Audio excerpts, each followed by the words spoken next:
Hello दोस्तों, स्वागत है आपका अपने इस चैनल फैक्ट स्टडी पर। आज के इस वीडियो में हम बात करने वाले हैं आदित्य L1 की, क्योंकि आदित्य L1 को जिस लक्ष्य पर भेजा गया था वो 6 दिसंबर 2024 को उस लक्ष्य पर पहुंच गया है। तो ये काफ़ी इंपॉर्टेंट डेट भी आपके एग्जाम के लिए हो गई है। पूछा जाएगा आपके एग्जाम में कि आदित्य L1 अपने लक्ष्य पर किस तिथि को पहुंचा, तो ये भी आपको ध्यान रखना है। जैसा कि आप देख सकते हैं, बड़े बड़े सभी न्यूज़पेपर में ये हेडलाइन रही। 6 दिसंबर को ये सभी न्यूज़पेपर ने इसको छापा है। एग्जाम के लिए भी मोस्ट इंपॉर्टेंट है ये। तो जैसा कि हमने भी यहाँ पर हेडलाइन दी है, सूर्य को आदित्य L1 का परिणाम, सौर मिशन की रही सफलता। ये तो आप बहुत टाइम से सुन रहे होंगे कि भारत का पहला सौर मिशन आदित्य L1, इसरो का पहला सौर मिशन आदित्य L1, लेकिन ये 2 सितंबर को भारत के द्वारा भेजा गया था, लेकिन अब ये 6 दिसंबर 2024 को पहुंचा है। बार बार मैं इसीलिए रिपीट कर रहा हूं क्योंकि ये मोस्ट इंपॉर्टेंट होने वाला है आपके एग्जाम के लिए। तो ये बड़े बड़े लोगों ने सभी ने इसकी ट्वीट करके जानकारी दी है। जैसा कि इसरो के ऑफिशियल ट्विटर अकाउंट से भी ये ट्वीट किया गया जब ये पहुंचा। तो greeting from Aditya L1, I have safely arrived at the Lagrange point L1 1.5 million kilometre from my home planet earth. इस तरीके से एस सोमनाथ ने भी क्या कहा है, अभी हम इस पर भी बात करेंगे। भारत की प्रेसिडेंट द्रौपदी मुर्मू जी ने भी ये ट्वीट करके जानकारी दी। ये केरला के गवर्नर हैं आरिफ मोहम्मद खान, इन्होंने भी सबसे पहले ट्वीट किया।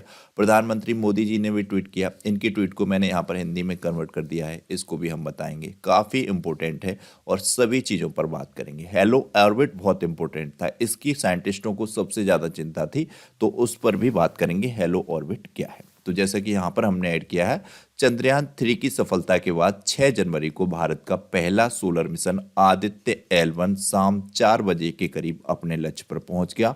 भारतीय स्पेस एजेंसी इसरो ने इसे कमांड देकर L1 पॉइंट की हेलो ऑर्बिट में पहुंचा दिया।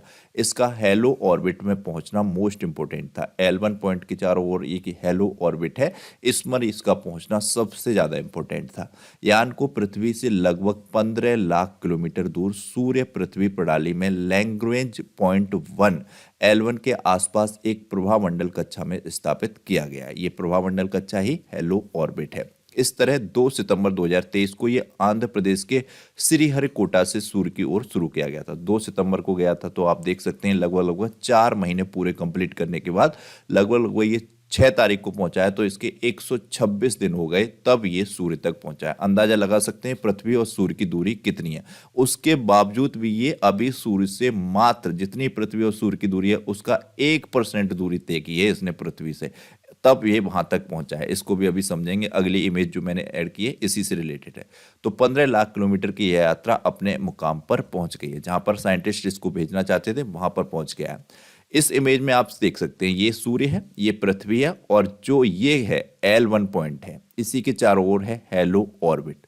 तो यहां पर ही आप समझ सकते हैं आदित्य L1 पहुंच गया है। तो ये जो दूरी है पूरी की पूरी, वो तो है 15 करोड़ लाख किलोमीटर। आप सभी को पता होगा पृथ्वी और सूर्य की दूरी है 15 करोड़ लाख किलोमीटर, और ये जो आदित्य L1 ने दूरी तय की है, ये पृथ्वी से दूरी तय की है 15 लाख किलोमीटर। तो ये लगभग जितनी भी दूरी है पृथ्वी और सूर्य की, उसकी 1% दूरी तय की है। तो इस तरीके का मिसकंफ्यूजन बिल्कुल भी नहीं रखना है। आप चंद्रयान 3 की तरह सोचे कि ये चंद्रमा की सतह पर पहुंच गया था चंद्रयान 3, तो उसकी तरह आप अंदाजा लगाएं कि ये सूर्य की सतह पर पहुंच गया है। तो ये कंफ्यूजन बिल्कुल भी ना रखें। ये अभी सूर्य से बहुत दूरी तय करनी सभी साइंटिस्टों को बाकी है। ये भी अगर जिस तरीके से मतलब साइंटिस्ट तरक्की कर रही है, तो उससे हो सकता है आगामी भविष्य में कभी बहुत नजदीक तक पहुंच जाए।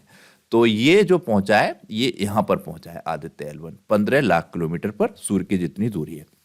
ये आपको ध्यान रखना है, मोस्ट इंपोर्टेंट है। वैसे ही आपको सभी को पता होगा सूर्य की एक किरण को पृथ्वी तक पहुंचने में लगभग 8.5 मिनट का समय लग जाता है। तो ये भी इंपॉर्टेंट है, आप सभी को ये सब जानकारी तो होंगी। एक पेरीहीलियन नामक घटना होती है जिस समय पृथ्वी और सूर्य सबसे नजदीक होते हैं। अभी 3 जनवरी को ही वो घटित हुई थी, तो इसलिए मैंने यहाँ पर इसको बता दिया आपको। तो पूछ लिया जाए 2024 की पेरीहीलियन की घटना या पेरीहीलियन दिवस कब मनाया जाएगा, तो 3 जनवरी को मनाया गया। ये भी इंपॉर्टेंट है। उस पर मैं वीडियो करने वाला था, फिर कुछ कारणवश कर नहीं पाया, कहीं बिजी हो गया। वो अगर आप कहेंगे तो पेरीहीलियन क्या है उसको मैं आपको समझा दूंगा, इंपॉर्टेंट है। तो एस सोमनाथ जी ने क्या कहा है? इन्होंने कहा है यह हमारे लिए बहुत संतुष्टिदायक है क्योंकि यह एक लंबी यात्रा का अंत है। लिफ्ट ऑफ से लेकर अब तक 126 दिन बाद यह अंतिम बिंदु पर पहुंच गया है। इसलिए अंतिम बिंदु तक पहुंचना हमेशा एक चिंताजनक क्षण होता है, लेकिन हम इसके बारे में बहुत आश्वस्त थे। तो जैसा अनुमान लगाया गया था वैसा ही हुआ। ये हैं इसरो के चीफ एस सोमनाथ जी, इनके द्वारा ये बयान आया। उसके बाद प्रधानमंत्री मोदी जी का बयान भी हमको पता होना चाहिए, काफी इंपॉर्टेंट होता है। तो भारत ने एक और उपलब्धि हासिल की है। भारत की पहली सौर वेधशाला आदित्य L1 अपने गंतव्य तक पहुंच गई है। तो ये ध्यान रखना है, यह सबसे जटिल और पेचीदा अंतरिक्ष अभियानों को साकार करने में हमारे वैज्ञानिकों के अथक समर्पण का प्रमाण है। हम मानवता के लाभ के लिए विज्ञान की नई सीमाओं को आगे बढ़ाना जारी रखेंगे। ये प्रधानमंत्री मोदी जी ने अपने ऑफिशियल एक्स अकाउंट से ट्वीट किया है। तो ये स्टडी किस काम आएगी ये भी जानना जरूरी है। सूरज अपनी धरती के सबसे नजदीक का तारा है, आप सभी को पता है। इससे बहुत ज्यादा एनर्जी निकलती है, सौर लपटें भी उठती रहती हैं। इनकी लपटों की दशा अगर पृथ्वी की तरफ हो जाए तो स्पेसक्राफ्ट, सैटेलाइट और कम्युनिकेशन सिस्टम खराब हो सकते हैं। ऐसी सौर घटनाओं को आदित्य L1 समय रहते सूचना देगा, जिससे इन नुकसानों को कम किया जा सके। ये इसका मेन उद्देश्य भी बताया गया है। ये जो अध्ययन करेगा पूरा, जितनी भी दूरी पर है उस दूरी से पूरा सूर्य का किस तरीके का जितना अध्ययन कर सकता है उस तरीके से, और फिर जो भी घटनाएं होती हैं उनकी जानकारी देगा, पृथ्वी पर भेजेगा। तो उससे जो भी अपना फायदा ले सकते हैं पृथ्वीवासियों के लिए, मुख्य तौर पर भारतवासियों के लिए, तो वो सब साइंस के तौर पर लिया जाएगा। इतनी चीज कॉमन सी आप सब समझ सकते हैं। अब ये क्यों अहम है L1 और इसकी हेलो ऑर्बिट? ये L1 और हेलो ऑर्बिट समझना बहुत इंपॉर्टेंट है। ये भी आपके लिए एग्जाम में भी इससे पॉइंट बन सकते हैं। तो जैसे कि ये देख रहे हैं आप इमेज में, ये L1 पॉइंट है और ये जो बन रही है इसके चारों ओर हेलो ऑर्बिट है। अब ये आदित्य L1 इसी ऑर्बिट में चक्कर लगाएगा। तो इसको समझते हैं। L1 यानी कि लैग्रेंज पॉइंट 1 उन 5 पोजीशन में से एक है जहां सूर्य और पृथ्वी की गुरुत्वाकर्षण शक्तियां एक दूसरे को संतुलित रखती हैं। इन पांचों स्थितियों में L1 सबसे स्थिर जगह है, यानी कि इन पांचों स्थितियों में सबसे बेस्ट जगह है L1। 5 स्थितियां हैं जहां पर सूर्य और पृथ्वी गुरुत्वाकर्षण शक्तियां एक दूसरे को संतुलित बनाती हैं। उन पांचों में से सबसे स्ट्रॉन्ग जगह है L1 पॉइंट। इसी L1 पॉइंट पर आदित्य L1 पहुंच गया है। इसके बाद हेलो ऑर्बिट में पहुंचा, जो L1 की ऐसी कक्षा है। L1 की ये सभी कक्षाएं बनेंगी इस तरीके से। इनमें से एक कक्षा है ये हेलो ऑर्बिट। ये ऐसी कक्षा है हेलो ऑर्बिट जहां सैटेलाइट और स्पेसक्राफ्ट स्थिर रहते हुए काम कर सकते हैं। अगर यह यान इस ऑर्बिट में नहीं पहुंचता तो यह लगातार सूर्य की ओर आगे की ओर यात्रा करता रहता, फिर उसमें जाके समा जाता। उसमें जाके क्या समा जाता, उससे पहले ही ये इतनी गर्मी है सूर्य में, यहीं पर नष्ट हो जाता कहीं पर।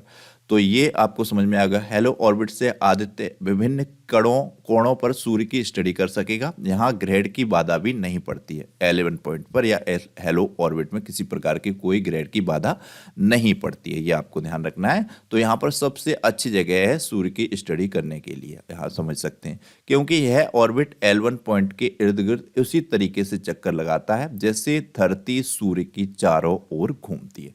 ये काफी इंपॉर्टेंट स्लाइड मैंने आपके लिए लेके आया हूं, इससे आपको काफी इंपॉर्टेंट पॉइंट और काफी आपको समझने को मिला होगा। तो ये चीज आपको समझ में आई होगी, इंपॉर्टेंट है। नेक्स्ट स्लाइड है हमारी, मिशन में क्या करेगा आदित्य L1। अभी तक इसरो धरती पर लगे टेलीस्कोप से सूर्य की स्टडी करता था, लेकिन इससे सूर्य के वातावरण का गहराई से पता नहीं चल पाता था। इसकी बाहरी परत है कोरोना सूर्य की, सभी को पता होगा। इसमें इतनी गर्मी क्यों है इसका पता लगाने की कोशिश होगी। इसका तापमान कितना है इसका भी अंदाजा लगाने की कोशिश होगी। इसका तापमान इतना क्यों है ये सब जानकारी के प्रयास रहेगा। लेकिन आदित्य के साथ ये नए गए उपकरण इस पर रोशनी डालेंगे। ये कुछ हैं पॉइंट, ये आदित्य L1 से जुड़े हुए, इनमें जानिएगा। VELC कोरोनाग्राफ, यह टेलीस्कोप है जो सूर्य के कोरोना पर 24 घंटे निगाह रखने का काम करेगा और रोज 1440 तस्वीरें पृथ्वी पर भेजेगा। Solar ultraviolet imaging telescope SUIT, इसकी फुल फॉर्म भी ध्यान रखनी है। इनकी इतनी इंपॉर्टेंट नहीं है, इसलिए बस इनसे जो भी घटनाक्रम होंगे या जिस कार्य के लिए ये भेजे गए उसको ध्यान रखिएगा। यह सूर्य के फोटोस्फीयर और क्रोमोस्फीयर की तस्वीरें लेगा। कौन लेगा? Solar ultraviolet imaging telescope. सबसे इंपॉर्टेंट पॉइंट है, इसको विशेष तौर पर ध्यान रखिएगा, क्योंकि पूछा जा सकता है सूर्य के फोटोस्फीयर और क्रोमोस्फीयर की तस्वीरें कौन सा लेगा भाग आदित्य L1 का। तो solar ultraviolet imaging telescope. SOLEXS और HEL1OS सूर्य की एक्सरे स्टडी करेगा। ASPEX और प्लाज्मा एनालाइजर सौर हवाओं की स्टडी और इनकी एनर्जी को समझाएगा। मैग्नेटोमीटर L1 पॉइंट के आसपास चुंबकीय क्षेत्र को मापेगा। तो ये सभी पॉइंट आपको जानना जरूरी है, इनसे क्वेश्चन आपके एग्जाम में बनेंगे। ये जो सबसे इंपॉर्टेंट था SUIT, इसको मैंने पूरा का पूरा ऐड कर दिया। आप कहेंगे तो इनकी फुल फॉर्म में मैं आपके लिए टेलीग्राम चैनल पर या किसी तरीके से आपको बता दूंगा, इतना इंपॉर्टेंट नहीं है। इनसे संबंधित जो भी ये पॉइंट है इनको ध्यान रखिएगा, ये तो आपको साथ में ही ध्यान रखना है। तो ये स्लाइड इसलिए थी। ये नेक्स्ट है हमारी सफल रहा सौर मिशन। अब आगे क्या है, तो सफल सौर मिशन के बाद इसरो यही नहीं रुकने वाला, इसने आगे का भी प्लान किया है। अभी आने वाले समय में आदित्य L1 कुछ और जरूरी कदम उठाएगा, जिससे उसमें लगे उपकरण ठीक से काम करने लगेंगे। इसके बाद वह लगातार सूरज का डाटा पृथ्वी पर भेज सकेगा। यह भी कहा जा रहा है कि आदित्य L1 हम सबको सूरज के बारे में ऐसी जानकारियां देगा जो अब तक हमारे पास नहीं थी। आदित्य L1 का अंजाम तक पहुंचाने के लिए अंतरिक्ष यान के अंदर लगे एक खास engine 440 Newton liquid apogee motor LAM का इस्तेमाल किया गया है। ये आपको ध्यान रखना है, किस इंजन का इस्तेमाल किया गया है, 440 न्यूटन लिक्विड एपोजी मोटर का। यह इंजन उसी तरीका का है जैसा इसरो ने अपने मंगल मिशन MOM में इस्तेमाल किया था। यह छोटा लेकिन शक्तिशाली इंजन भविष्य में भी आदित्य L1 के लिए बहुत मददगार होगा।